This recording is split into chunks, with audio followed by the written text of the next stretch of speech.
been a long time since I made a video, so interesting. Looking forward to this. I bet you are too. If you are, it's okay.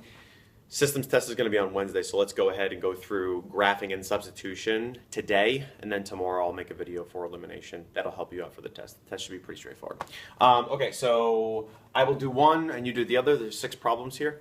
Graphing. I'll give you a graph. It should be pretty simple. This is the easiest way to solve a system. I am just going to graph both lines and see where they cross. That point in the middle is the answer. My first line is y equals 2x minus 4. Well, I know that the number on the end is the y-intercept, so I'm going to go down 4 units on the y-axis. The slope is 2. Remember, it's the number that's in front of x. It is never x. So that's 2. That's not a fraction, though, so I have to make it 1. So it would just be 2 over 1. So that means I would go up 2 units and over 1. Now, if you want to leave it like that, I'll also have rulers for you to work out straight lines. But because human error plays a major part of this, use the slope again to go up another couple of sets of points. So up 2 over 1, up 2 over 1. See, now that gives me defined points where it'll be a little bit more difficult to make a mistake, so that's helpful. Graph the second line, y equals 1 over 4x plus 3, up 3 on the y-axis. And this is up 1 to the right 4, up 1 to the right 4. Okay, so here we go. Now, I'm just going to make a quick sketch of these lines. It's clear which one is the point, and here is my point, that's my answer, and that is 4, comma 4. So my answer for this system is 4, comma 4. I'm going to do a little check. We haven't done a whole lot of checking with graphing because it's pretty straightforward, but this will help you for substitution and elimination. That first 4 is an x value. That second 4 is a y value. Well, I'm just going to try to check my work to make sure I didn't make a mistake. I can substitute this 4, because that's an x, right there for that x. And I can substitute that 4 for that y. So these two values are taking the place of these two things.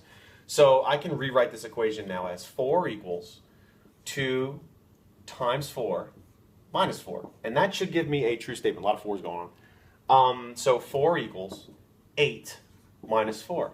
Well, that is a true statement because 4 does equal 4. Just checked my work and I made sure that that was good, so done. Go ahead and try that one for me. I'll give you a second to work it out, and I'll give you the answer.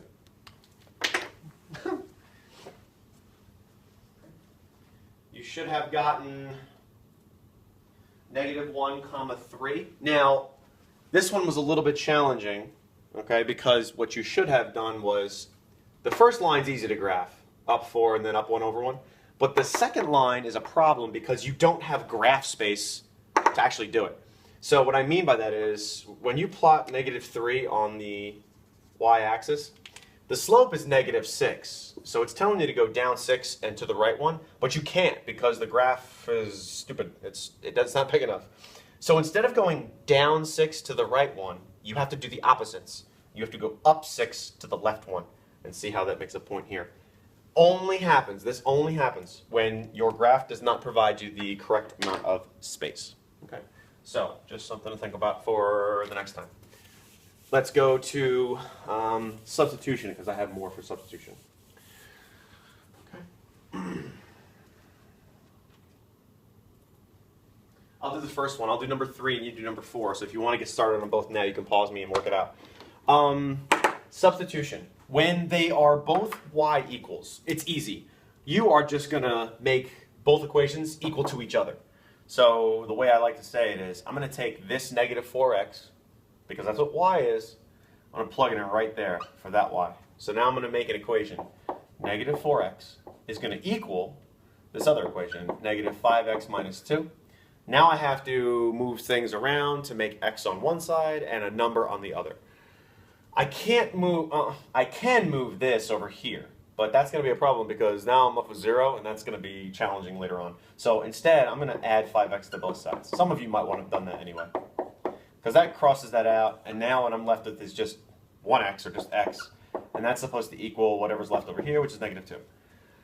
That's great, but I need the y value too. So now I'm going to substitute again, okay? So I'm going to take that -2 for x, and I'm just going to plug it in right there because it looks like an easier equation. So I'm going to plug it in right there. Okay? So now I have an equation that says y equals -4 times negative 2. So y equals 8. Okay. So my answer for this should be negative 2 comma 8. I definitely want to check my work on this one. So let's take the other equation. This is an x value. This is a y value. Well, I'm going to plug in negative 2 right there for x. I'm going to plug in 8 right there for y. And it should become a true statement. So 8 equals negative 5 times negative 2 minus 2.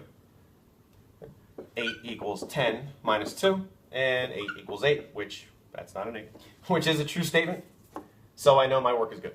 Okay? Go ahead and try that one. Pause me if you want. If you don't want to, that's fine. I'm just going to kind of talk and walk around. You should have gotten for number 4, negative 1 comma 7.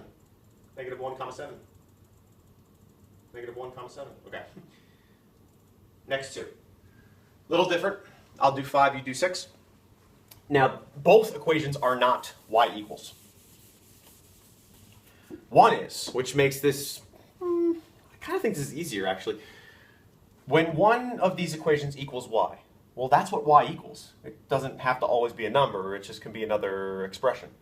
I'm going to take this, because that's what y equals, I'm going to put it right there for that y. Like I'm going to substitute this box right there for that y. So that y doesn't exist anymore. I'm going to move it out, and that goes in its place.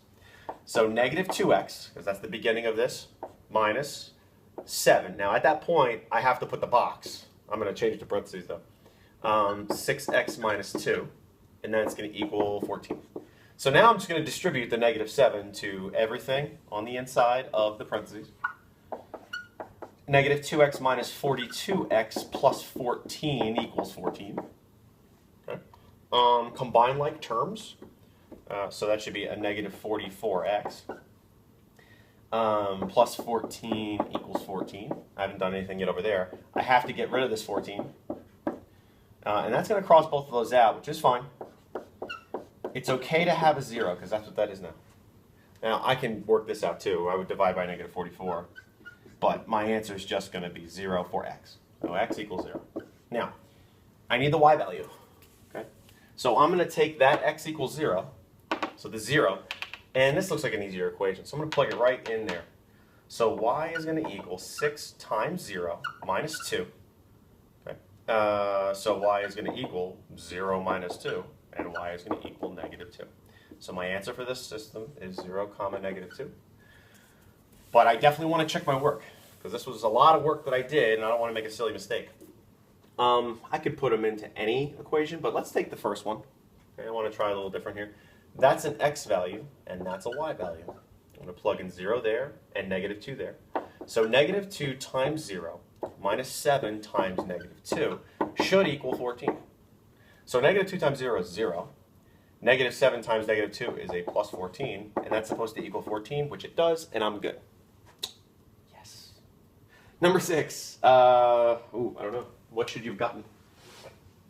You should have gotten a number. Negative 2 comma 3. Okay, so hopefully you got that. Let me know if you have any questions. Send me a text on Remind, and we'll work it out. 8-minute video. I'm tired. Okay. Study for the test. It's on Wednesday. See ya.